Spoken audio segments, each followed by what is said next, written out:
नमस्कार। आज हमें बहुत ही इंपॉर्टेंट टॉपिक पढ़ाने जा रहे हैं, अकाउंटिंग कॉन्सेप्ट्स एंड प्रिंसिपल।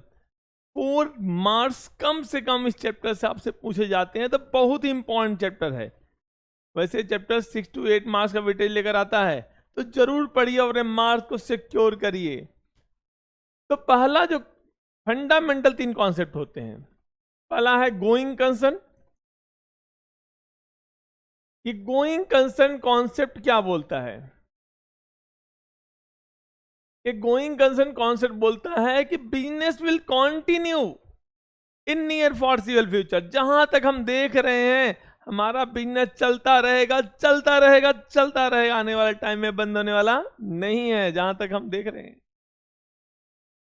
तो ये इसका फायदा क्या है? इस कॉन्सेप्ट का फायदा क्या है? It create difference between capital expenditure, मतलब वो एक्सपेंडिचर जिनका बेनिफिट लंबे समय तक मिलेगा, 4 साल, 5 साल, 10 साल, 1 साल ज्यादा, और रेवेन्यू एक्सपेंडिचर। तो क्या करता है? It create difference between capital expenditure and revenue expenditure. Revenue expenditure क्या है? वो एक्सपेंस जिनका बेनिफिट से मिल रहा है, ऐसे एक्सपेंडिचर। जैसे रेंट में और बिल्डिंग खरीदना क्या है? Capital expenditure. रेंट देना क्या है? Revenue expenditure. क्योंकि बिजनेस लंबे समय चलेगा ना, हर महीने रेंट दे रहे हो, अब बिल्डिंग खरीदो, लंबे समय तक यूज करोगे, वो क्या है? कैपिटल एक्सपेंडिचर है। दूसरा दूसरा होता है कंसिस्टेंसी। एक कंसिस्टेंसी कॉन्सेप्ट क्या है? कि जो भी मेथड या प्रोसीजर आप फॉलो कर रहे हैं उसे ईयर बाय ईयर फॉलो करते रहेंगे, चेंज करने की जरूरत नहीं है। अगर ऐसा करते हैं तो क्या होगा? आप अपने करंट ईयर के रिजल्ट को प्रीवियस ईयर के रिजल्ट से कंपेयर नहीं कर सकते हैं। जैसे आप डेप्रिसिएशन पढ़ोगे तो स्ट्रेट लाइन मेथड है, WDV मेथड है। आप अगर इन्वेंट्री वैल्यूएशन कर रहे हैं, मतलब स्टॉक का वैल्यूएशन कर रहे हैं, तो लीफो है, फीफो है, वेटेज एवरेज है। ये सब क्या है? वेरियस मेथड्स हैं। तो आप जिस मेथड को फॉलो कर रहे हो उसे ईयर बाय ईयर फॉलो करते रहोगे, चेंज नहीं करोगे। अगर आप चेंज करते हो तो किस कॉन्सेप्ट का वायलेशन कर रहे हो? Consistency concept. थर्ड वन है हमारे पास, ये तीनों फंडामेंटल हैं। थर्ड वन इज हमारा है एक्रूवल। बहुत ही इंपॉर्टेंट कॉन्सेप्ट है, पूरी अकाउंटिंग इसके आसपास घूमती रहती है इन तीनों कॉन्सेप्ट के अकॉर्डिंग। एक्रूवल कॉन्सेप्ट क्या बोलता है? कि कोई भी ट्रांजेक्शन तब रिकॉर्ड करना होता है जब वो होता है, न कि जब उसका पेमेंट या सेटलमेंट होता है। मैं आपको पढ़ा इस महीने रहा हूं, पेमेंट आप अगले महीने कर रहे हो, मेरी इनकम तो इसी महीने की मानी जाएगी, जनरेट इसी महीने में हुआ ना। रेंट इस महीने का, पे 3 महीने बाद करो तो एक्सपेंस इसी महीने का माना जाएगा ना। ये क्या है? Accrual concept. कोई भी ट्रांजेक्शन तभी रिकॉर्ड किया जाएगा जो इस ईयर की आपके एक्सपेंस हैं या इनकम हो जिसमें वो जनरेट हो रहे हैं। ये कॉन्सेप्ट बहुत जरूरी है हमारी एक्चुअल इनकम निकालने के लिए। एंड अब हम पढ़ेंगे अकाउंटिंग प्रिंसिपल्स। तो जैसे पहला क्या है? Entity principal. ये एंटिटी क्या होती है? बिजनेस एंटिटी या एंटिटी कॉन्सेप्ट प्रिंसिपल बोलता है कि business and owner both are separate.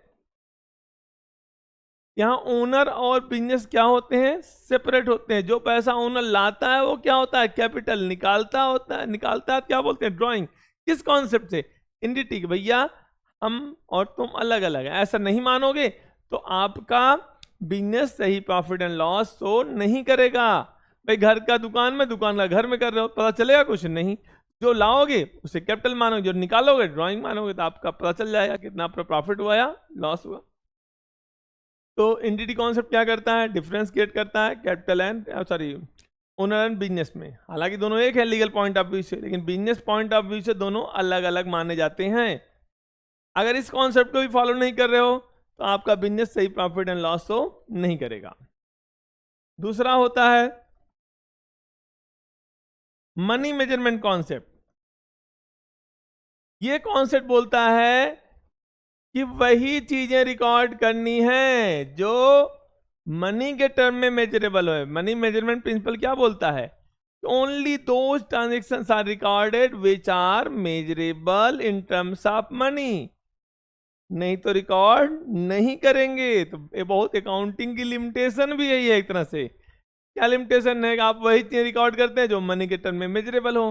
तो क्या आप जो क्वालिटेटिव आइटम्स हैं उनको रिकॉर्ड करते हो? नहीं रिकॉर्ड कर पाओगे। आप ऑनेस्ट हो, एक एम्प्लॉय बड़ा ऑनेस्ट है, हार्ड वर्किंग है, लॉयल है, क्या आप उसकी मॉनेटरी वैल्यू कर सकते हो? नहीं। तो that is not record money monetary terms, वो रिकॉर्ड नहीं होगा। आपने कहा बिल्डिंग है, तो बिल्डिंग को आप रिकॉर्ड कर सकते हो कि बिल्डिंग 500 करोड़ की है, 50 करोड़ की है, 5 लाख की है, लेकिन एक ह्यूमन रिसोर्सेज को मनी के टर्म में वैल्यू नहीं किया जा सकता, तो वो रिकॉर्ड नहीं होते। तीसरा है हमारे पास dual aspect concept, dual aspect principal.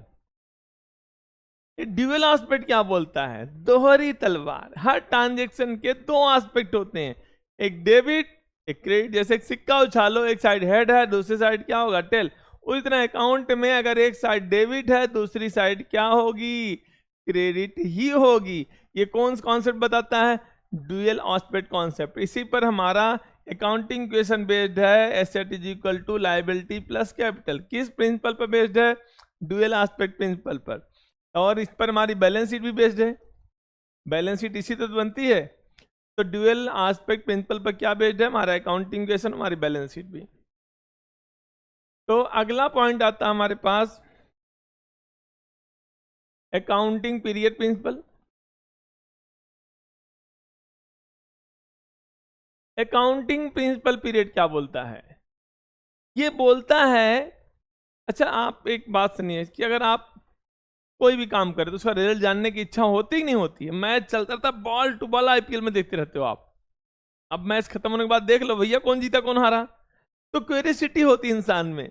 तो हमें भी जरूरत होती है हमारे बिजनेस में क्या चल रहा है, प्रॉफिट हो रहा है, लॉस हो रहा है, हमारे फाइनेंशियल पोजीशन क्या है। तो इसके लिए हम क्या करते हैं? The life of account is divided in number of part and each part is called accounting period. इसको आप फाइनेंशियल ईयर या कैलेंडर ईयर भी बोलते हैं। जनरली 1 साल का होता है, बट 3 महीने 6 महीने भी कर सकते हो अकाउंटिंग पीरियड। तो ये क्या शो करता है आपको? प्रॉफिट या लॉस, कि कितना आपको प्रॉफिट हुआ, किसका लॉस होगा। उसको डिवाइड करेंगे तो प्रॉफिट लॉस निकाल लेंगे। डिवाइड नहीं करेंगे तो आप कैसे फाइंड आउट करेंगे? तब तो बिजनेस बंद होगा, तभी तक पता चल पाएगा प्रॉफिट कमाए भी कि नहीं कमाए। तो अकाउंटिंग पीरियड प्रिंसिपल क्या बोलता है कि the life of business divide number of part and each part is called accounting period. अब आता है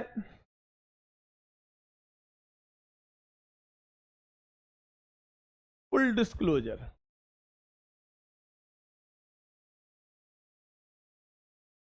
फुल डिस्क्लोजर प्रिंसिपल बोलता है कि वे चीजें जो मटेरियल हैं they should be fully disclose, जिनसे हमारे बिजनेस पर कोई इफेक्ट आ सकता है, उसे आप तो करिए, उसे आप छुपा नहीं सकते, उसका अलग से हेड बनाइए। That is called full disclosure concept. कोई भी मटेरियल आइटम आप छुपाना नहीं है, उसे डिस्क्लोज करना है।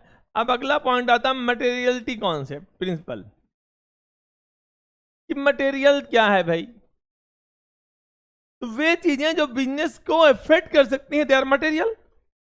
वे चीजें जो बिजनेस के लिए मटेरियल होती इंपॉर्टेंट है, जो बिजनेस डिसीजन मेकिंग के लिए इंपॉर्टेंट है, दे आर कॉल्ड मटेरियल। आपके पास आपने 500 पेन खरीद लिया, एक पेन बच गया, क्या एक्सपेंस ही? आप ऐसे नहीं मानेंगे कि दैट इज नॉट मटेरियल। एक बिजनेस का ट्रांजेक्शन करोड़ों में हो रहा है, अगर उसके लिए 100 रुपए क्या मटेरियल आइटम नहीं है। लेकिन एक बिजनेस अगर हजारों में डील कर रही है, उसके लिए 1000 रुपए क्या है? इंपॉर्टेंट है, मटेरियल है। तो मटेरियल क्या होते हैं? कि जो चीजें फर्म के डिसीजन मेकिंग को अफेक्ट कर सकते हैं, दे आर मटेरियल। 7 पॉइंट आगे से पैसा, जैसे 40 रुपए 10 पैसे, आप पैसा इग्नोर मारते हो, क्यों मारते हो? That is not material. ये चीजें आप देख लेते हैं मटेरियलिटी कॉन्सेप्ट में। 7वां होता है कंजर्वेटिव कॉन्सेप्ट। बहुत इंपॉर्टेंट कॉन्सेप्ट है। Conservatism or prudence concept. ये क्या बोलता है? ये कंजर्वेटिव प्रिंसिपल या प्रूडेंस प्रिंसिपल क्या बोलता है? कि एंटीसिपेट ऑल पॉसिबल लॉसेस। कोई लॉस होने वाला, हुआ नहीं, होने वाला है, रिकॉर्ड कर लेंगे। फ्यूचर में होगा, आपको लगता है, रिकॉर्ड कर लो। बट फ्यूचर में कोई प्रॉफिट होगा, आप रिकॉर्ड नहीं करेंगे। तो anticipate all possible losses and avoid all possible gain. आपने बोला सर हम 10 बच्चे लाएंगे, लाए थोड़ी हो ना है। लेकिन आपने बोला सर ये बच्चा को फीस लेकर भाग सकता, तो हम रिकॉर्ड कर लेंगे। कम से कम मिनिमम का टारगेट होता है कम से कम कितना कमाएंगे, तो हम इन चीजों को रिकॉर्ड कर लेते हैं। इस पर क्या बेस्ड है हमारा, प्रोविजन फॉर डाउटफुल डेप्ट, प्रोविजन फॉर डेप्ट लगाते हो आप, या आप स्टॉक का वैल्यूएशन करते हो। Stock is valued at market price और cost price, whichever is less, whichever is less, जो दोनों में क्या हो, कम हो। स्टॉक का वैल्यूएशन किस प्राइस पे करते हैं, स्टॉक मार्केट या कॉस्ट प्राइस, जो दोनों में कम हो। किस कॉन्सेप्ट से, कंजर्वेटिव या प्रूडेंस कॉन्सेप्ट। बाकी एसेट पर ये कॉन्सेप्ट नहीं लगता, किस पर लगता है, स्टॉक पर। अब आधा है कॉस्ट की बात आती है तो हम एक और बोलते हैं 8th point, historical cost concept. Historical cost concept, या जिसको कॉस्ट कॉन्सेप्ट भी बोल सकते हो अकेले। तो ये क्या बोलता है, ये बोलता है asset should be shown at a price on which it is acquired. किसी एसेट को उसी वैल्यू पर दिखाना है जिस वैल्यू पर इसको परचेज किया है, ना कि मार्केट वैल्यू। मार्केट वैल्यू से कोई लेने देना नहीं है। हमने फर्नीचर खरीदा 40,000 का, मार्केट वैल्यू 30,000 आ गया, हम बेचने के लिए थोड़ी खरीदे हैं, वो तो स्टॉक बेचने के लिए खरीदते हैं ना, तो वहां तो देखेंगे दोनों में कम कौन रिकॉर्ड करेंगे। बट यहाँ हम बेचने के लिए नहीं खरीदे हैं, तो कौन सी वैल्यू रिकॉर्ड करेंगे, हमेशा कॉस्ट प्राइस। उसमें क्या माइनस करेंगे, हर साल डेबिट लगाते हैं आप गोइंग कंसर्न कॉन्सेप्ट से, हर साल वैल्यू कम हो जाती है, डेप लगाना क्या है, गोइंग कंसर्न कॉन्सेप्ट में आता है। तो ये हिस्टोरिकल कॉन्सेप्ट क्या बोलता है, किसी एसेट को उस वैल्यू पर दिखाना जिस वैल्यू पर उसे एक्वायर किया गया है, लेस डिप्रिसिएशन। अगर डिप्रिसिएबल आइटम है तो फर्नीचर, बिल्डिंग, मशीनरी, सबका वैल्यूएशन किस पर होता है, इस पर। बट स्टॉक को किस पर वैल्यूट करते हैं, कंजर्वेटिव में, जो दोनों में कम हो उसको लेने हैं। बट यहाँ मार्केट वैल्यू से कोई मतलब होता ही नहीं है, इससे मतलब है केवल कॉस्ट प्राइस से। 9th पॉइंट आता है आपका verifiable objective concept. Verifiable objective concept, ये कॉन्सेप्ट या प्रिंसिपल, वेरिफिएबल ऑब्जेक्टिव प्रिंसिपल, यह सब प्रिंसिपल है, कॉन्सेप्ट गलती लिख दिया मैंने। क्या है वेरिफिएबल ऑब्जेक्टिव प्रिंसिपल, कि any document, her transaction, every transaction should be supported by an evidence. Her transaction के पीछे एक साक्ष्य होना चाहिए, एक एविडेंस होना चाहिए, in form of cash, memo, bill, invoice, किसी के रूप में। वो क्या बोलता है, वेरिफिएबल ऑब्जेक्टिव कॉन्सेप्ट, कि हर ट्रांजेक्शन को आप वेरीफाई कर सको, जिससे आप कोई फ्रॉड न कर सको, इसलिए क्या बोलते हैं इसको, वेरिफिएबल ऑब्जेक्टिव कॉन्सेप्ट।